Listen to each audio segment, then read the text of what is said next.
The dirt hill had to go first. The mound of rolling terrain was a waste of real estate, let alone apt for a mad scientist's backyard basketball laboratory. A crew excavated the yard next, clearing a 30-square-foot pit for the 8-foot-tall retention wall. Cinder blocks coated the hole to support the neighboring house and the most well-known Southern California hoop on the internet. They tore down the wooden fence. In its place, white, palatial block walls engulfed the plot at the edge of the cul-de-sac. Finally, a cool, gray concrete veiled the yard with a finishing coat, all for the exclusive low price of $10. Oh, it would be more, LeVar Ball says, beaming. Quick to admit it, immigrant workers inexpensively completed the task. LeVar purchased the Chino Hills property in 1996. Viewing the land as more DIY project than home, he plunged pull-up, tricep dip and push-up bars into the earth alongside the house the first week he and his wife, Tina, moved in. The backyard overhaul commenced shortly after, and his oldest son Lonzo arrived as well. Leon Gallo entered the world a year later. LaMelo was born practically in concert with the wall's erection. By 2002, LeVar watched a second set of landscapers install their shimmering pool while cradling his third baby. He topped the metal rod rooted into the retention wall with a regulation-sized basket later that year. The hoop wasn't complete without a double rim. Harder to shoot on, he says. The jacuzzi would allow for post-workout recovery and the pool provided space for water resistance training if his sons ever sprained an ankle. Anything they need is back here.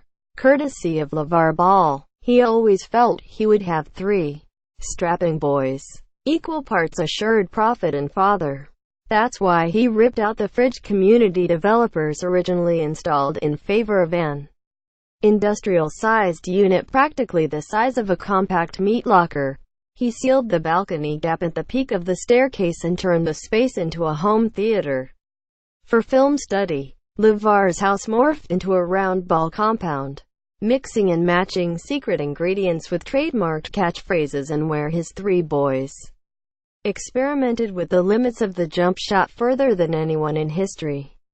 Jump shooting Darwinism may finally culminate with Lonzo, his highly unorthodox mechanics and audacious range reaching the NBA stage. But can his funky form first translate to the next level? 80 years ago and 7 miles south of Hillsdale, Bud Sailors built a backboard and fastened it to the wooden windmill behind his family's farm.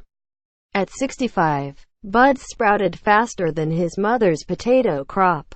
The high school star dominated his pubescent brother Kenny when they played one-on-one under the makeshift hoop. In contest, Bud swatted practically all of his shorter brother's attempts. Set shots ruled the 1930s. Shooters' feet never left the ground. Players would raise the ball from their waist to their chest before launching it. The release incorporated flicking both wrists upward, oftentimes complemented by scuffing one's off foot backwards, like a dog when he finishes taking a SAT, says John Christgau, author of The Origins of the Jump Shot. So when Kenny charged at Bud one afternoon, stopped dead in the dirt, sprung into the air, and snapped the ball towards the windmill, Big Brother stood helpless and befuddled, pinpointing the true pioneer of the jump shot as a fool's errand. Basketball permeated the country far faster than the game developed. Backboards were only invented to prevent spectators seated in the balcony above the hoop from goaltending. But when Kenny's Wyoming Cowboys challenged Long Island University at Madison Square Garden on Jan. 3, 1946, a true inflection point of jump shooting chronology emerges, as Sailors skied toward the rafters to give Wyoming a 21-16 lead.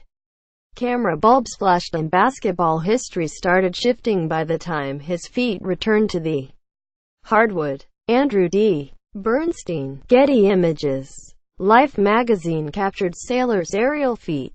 spreading a newfound scoring weapon across the land. The running one-hander, popularized by Stanford's Hank Luisetti in the 1930s, strictly preceded today's one-handed floater. Hook shots had already been a staple of the game for years. Sailors form right hand and elbow directly underneath the ball, guide hand caressing the other side of the leather, shoulders square to the target. Maintaining possession before shooting at the apex of the jump was the first documented modern jump shot on record. He probably has the greatest contribution in the history of basketball, says Larry Shiott, former Wyoming head coach and current Dallas Mavericks assistant. As the NBA solidified in 1949 and continuing throughout the 1960s, offensive actions orbited the post. That style continued into the late 1970s.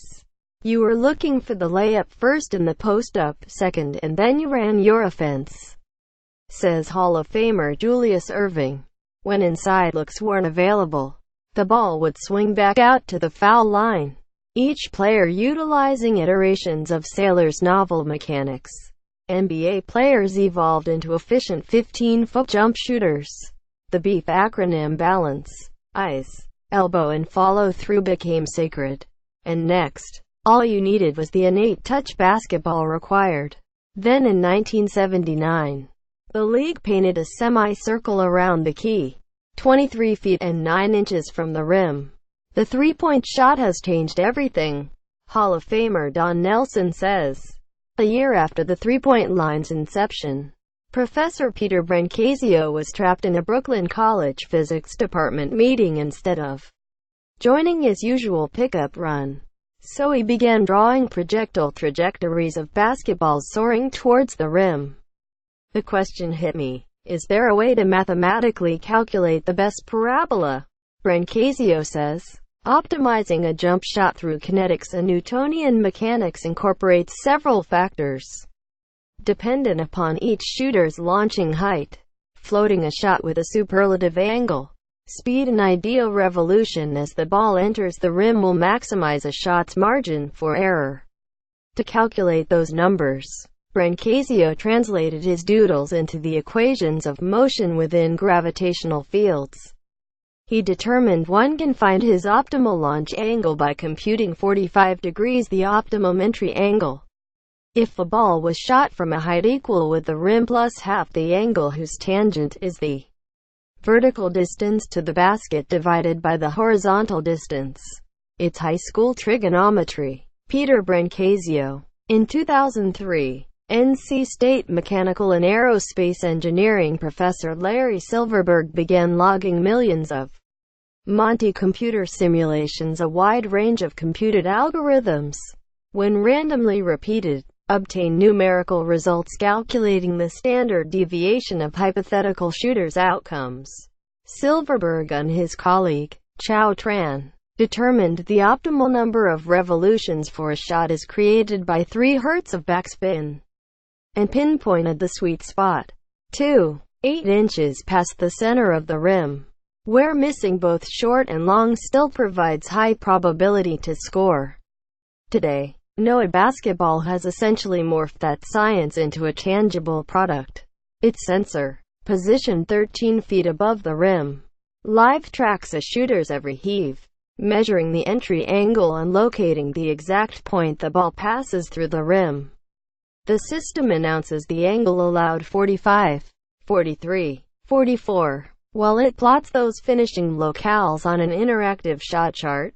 NOAA's data, polling millions of real-time shots, corroborates the 45-degree optimum entry angle Brancazio incorporated into his calculations and nearly mirrors Silverberg's entry point. Having found 2 inches behind the exact center of the basket is the true bullseye. It's where all the great shooters shoot it, says John Carter, the company's CEO. 10 NBA teams, including the Clippers, Warriors, Jazz, Heat and Mavericks, utilize the system. Rick Barry's oldest son, Scooter, has developed the solid shot shooting sleeve, embedding LED sensors on the wrist, elbow and bicep. Its mobile app provides instantaneous feedback on the angles of a shooter's elbow, wrist snap, palm twist and more upon release. Once a shooter locks in the ideal metrics for his shot, it drills the player on his own unique form. How to make people more proficient shooters is not necessarily to get everyone to shoot the same way, but to get everyone to optimize their shooting form based on their flexibility, range of motion, muscle structure. Scooter says, "Physics has spoken. If you can master a release that creates an optimal path for the ball to enter the hoop, your wind-up and mechanics do not matter." Reggie Miller discovered his unorthodox mechanics in his family's Riverside, Caliph, backyard, flinging shots over his older brother Daryl and sister Cheryl. He knocked knees on his gather and used his left thumb to help flick the ball towards the basket. "It sounds like I am getting fouled," Miller says. A 10-year-old Ray Allen developed his fluid form on Edwards Air Force Base, where local coaches recorded his free throw with a video camera, and the rest was, quite literally, history. Tim Legler, 6th all-time in NBA three-point percentage, simply mirrored the mechanics he watched pros use on TV. "Shooting is like your fingerprints," Miller says. Andrew D. Bernstein, Getty Images. Spurs shooting czar Chip Engelland actually dissects his players' fingers. Index, ring and middle finger lengths can drastically vary, kind of like ear lobes.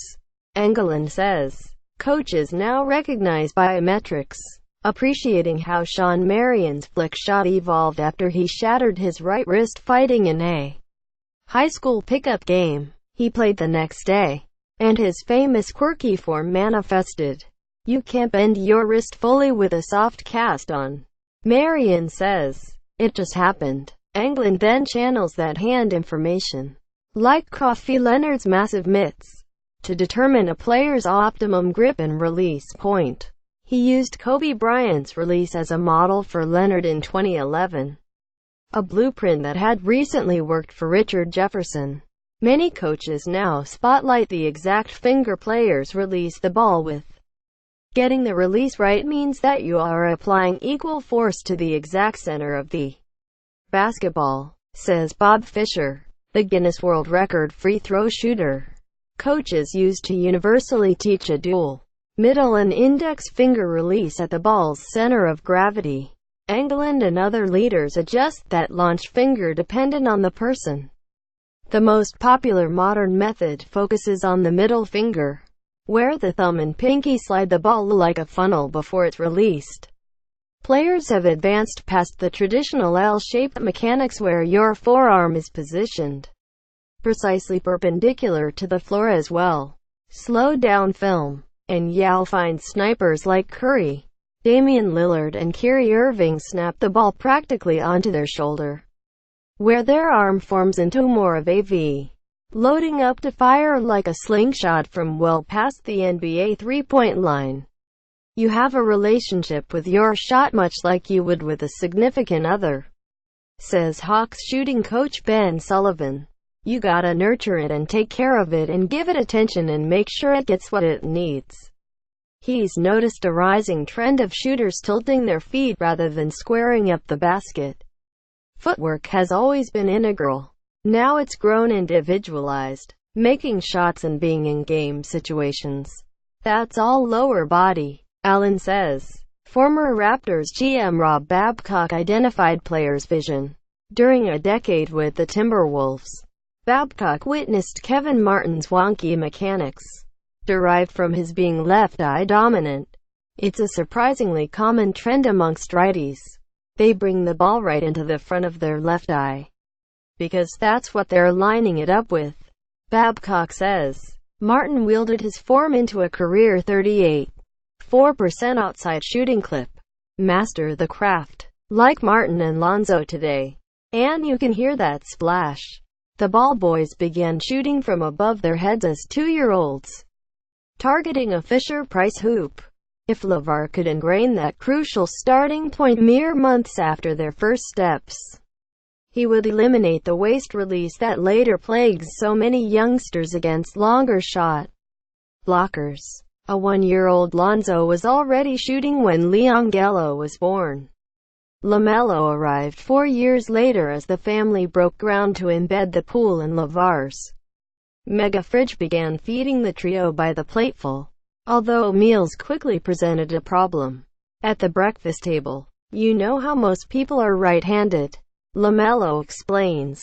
He and Leongelo kept wreaking havoc with their left elbows, prompting LeVar to convert his 2 younger boys into righties. When Lonzo was 9, the pull-up bar began to wobble after years of reps. So LeVar shuttled the boys to Home Depot, where they purchased 50-pound bags of cement mix and lugged them into the backyard. LeVar stationed 3 buckets and poured water inside. The boys are getting ST all over their shoes and hands trying to stir that ST with a wooden thing, he says. It took 3 hours of strenuous whisking to create the concrete. They've been hooping ever since. He smiles. They don't want to do that manual labor. As an 8-year-old, Leongelo would cock the ball over his head like he was inbounding in soccer. It would spin sideways like a tornado and drop in. LeVar says. LaMelo would nearly balance the ball on his skull before chucking. It was the only way the younger balls could shoot over longer. Older players when LeVar employed them on Lonzo's big baller AAU squads. He guided Leongelo, now enrolled at UCLA, to develop a textbook jump shot the summer before his freshman year of high school. After 2 days of growing pains in the backyard, he was shooting with a picturesque release. He hops into each shot, generating power to launch from that familial hallmark, unconscionable distance. As he bends his knees, he dips the ball below his waist before raising it eye level. Another method of loading up for maximum range. I can get it off quick, too, Leongelo says. And then there's LaMelo, who recently withdrew from Chino Hills High. The Young Jest's famous YouTube highlights include a 92-point rendition from this past season and casually draining an in-game half-court heave. He launches from behind the timeline 3 or 4 times per contest. If I'm open, yay, I'm going to shoot it, he says nonchalantly. He loads the ball in front of his nose, both elbows chicken winging out to his side. It's a right-handed release, but his left thumb and index finger also push his shots towards the hoop. Similar to Miller, LaMelo often kicks his right foot out and across his body as well. It just happens, he says. It feels normal. Perfect your shot. Whatever it is, LeVar says. It may not look the same, but as long as you put the ball in that hole. Jennifer Pothizer, Getty Images. Lonzo has always preferred driving left. LeVar would pin his oldest preteen AAU club against high school varsity outfits, where opponents clamped down on the point guard's right hand. He always had a vicious crossover, but getting past kids 6 years older proved nearly impossible. They were bigger, faster, stronger. Lonzo says. His shooting pocket migrated to his left hip, parlaying the space his dribbles carved away from defenders into rainbow triples. With his right paw, he began raising the ball up his left side. It just naturally got over there, Lonzo says. He loads shots on his left shoulder, before his right elbow rotates in towards his chest and that wrist somehow snaps into an aligned release. He has a regular follow-through, Leongelo attests. Lonzo staggers his feet, as well, often positioning his right foot several inches in front of his left. As he bends his knees, his body almost rocks backward like a swing dancer. You can nearly see the energy flowing from the hardwood, up his torso and pouring into the flick of his wrist, until it doesn't go in, says former UCLA teammate and Indiana Pacers rookie T.J. Leaf. I don't have a problem with it. Throughout Lonzo's freshman season, in which he drained 41.2% of his triple shots, Bruins teammates would, unsuccessfully, try to emulate the wonky mechanics. The shot proved impossible to duplicate, but they understood its weaponry. Lonzo's range broke opposing teams' schemes. It was a lethal part of our offense, says UCLA head coach Steve Alford. Through necessity and audacity, Lonzo began launching from 40 feet in those AAU battles. No one has ever regularly shot from that distance with such disinterest. Not even Stephen Curry. Pulling up from so deep can freeze entire defenses. Opponents grow dizzy debating whether to lunge and close out or sit back and pray he misses. That's not an easy thing to prepare for, Alford says. Dylan Ennis was not primed on Feb.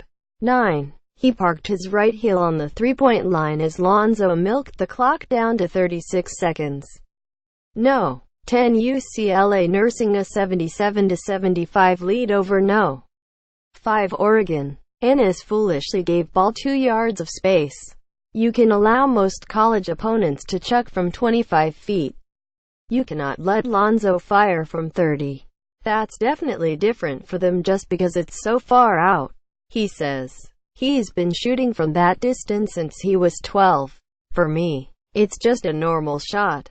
He iced Ennis with that right-to-left crossover, and stranded the defender with a step back. Ennis could only lunge at Lonzo as he watched his game-clinching bomb pierce the net.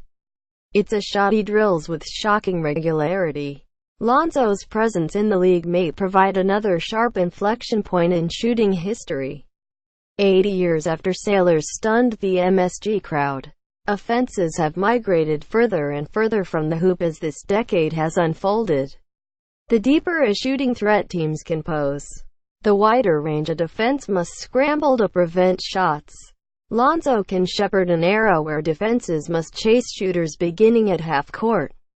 During the 2016-17 season, Curry drained 38% of his 100 attempts between 28 and 43 feet. For Basketball Reference, only Damian Lillard and Ryan Anderson launched 40 or more shots from that distance. Lonzo drilled 4 of 6 tries in 36 games at UCLA. According data provided by Synergy Sports, it's an admittedly small sample size, yet an incredible snapshot of his remarkable accuracy from such range.